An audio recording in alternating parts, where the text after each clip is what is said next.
Več kot 3000 pripadnikov, tako ali drugače povezanih z zaščito in reševanjem, in okoli 10 000 obiskovalcev, veliko mladih.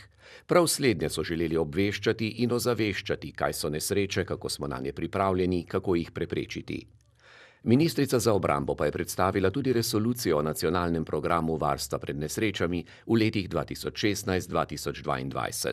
Vizija nadaljnjega razvoja sil zaščite, reševanja in pomoči je zagotovo prostovoljstvo v povezavi tudi z poklicnimi sestavi, z modularno organiziranostjo in seveda tudi prilagodljivostjo potrebnim razmerjam, izboljšati nameravamo položaj vseh prostovoljcev, ki so vključeni v sistem, krepiti ozaveščenost prebivalcev, ljudi in seveda tudi narediti več na usposobljenosti prebivalstva za osebno in vzajemno zaščito.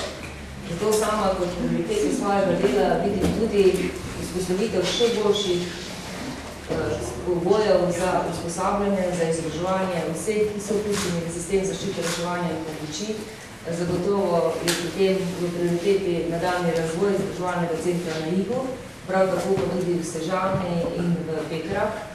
Lani so sile za zaščito, reševanje in pomoč ukrepale v skoraj 16 000 dogodkih. Aktiviranih je bilo skoraj 21 000 sestavov sil za zaščito, reševanje in pomoč, oziroma skupaj okrog 133 000 pripadnikov različnih enot, služb in drugih sestavov. V 13 regijskih centrih za obveščanje, ki se odzivajo na klic v sili 112, so prejeli 481 230 telefonskih klicev v sili, kar je bilo več kot 1300 klicev dnevno. Na Bogatajevih dnevih so govorili tudi o poplavah. V zadnjih 25 letih so večji poplavni dogodki povzročili za okoli 2,1 milijarde. V zadnjih 10 letih, v letih 2007, 9, 10, 12 in 14, pa za okoli 1,2 milijarde evrov škode. Letno povprečje je okoli 150 milijonov evrov. Na Ministrstvu za okolje in prostor pravijo, da je zato to področje eno ključnih, kjer so potrebne korenite reforme.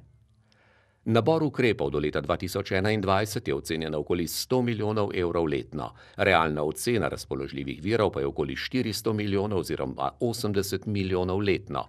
Po optimističnem scenariju bi jih lahko zagotovili okoli 110 milijonov.